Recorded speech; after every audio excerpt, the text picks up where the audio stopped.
ব্যর্থতা এটি এমন একটি শব্দ যা অনেকের হৃদয়ে ভয়কে আঘাত করে। এটা হতাশার তিক্ত স্বাদ, পরাজয়ের চূর্ণভার।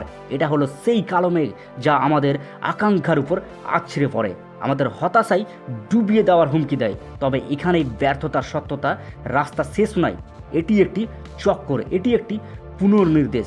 ব্যর্থতা হলো শেখার প্রবণতা, বেড়ে ওঠার সুযোগ, বিকশিত হওয়ার সুযোগ।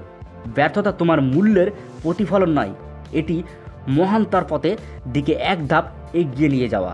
এটি সেই জ্বালানি যা তোমার মধ্যে আগুন জ্বালিয়ে দেয়, তোমাকে অটল দৃঢ়তার সাথে তোমার স্বপ্নের দিকে চালিত করে।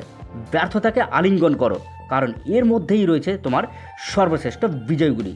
বিপত্তি প্রত্যাখ্যান, হতাশাগুলিকে আলিঙ্গন করো, কারণ তারা তোমার সাফল্যের একমাত্র চাবিকাঠি। তাই পরের বার তুমি হোঁচট খাবে এবং পড়ে যাবে, তবে মনে রাখবে ব্যর্থতা শেষ নয়, এটা অসাধারণ কিছুর শুরু। এটি একটি নতুন অধ্যায়ের ভোর, অফুরন্ত এবং বিশাল সম্ভাবনায় ভরা। পরাজয়ের ছাই থেকে ওঠো, শক্তিশালী, বুদ্ধিমানী এবং আগের চেয়ে আরও দৃঢ় সংকল্প হও। তোমার যাত্রা শেষ হতে অনেক দূর। চ্যালেঞ্জগুলিকে আলিঙ্গন করো, কারণ তারা তোমার মহত্বের প্রবেশদ্বার। তুমি চেষ্টা করলেই সব কিছু সম্ভব, because you are a super hero. তাই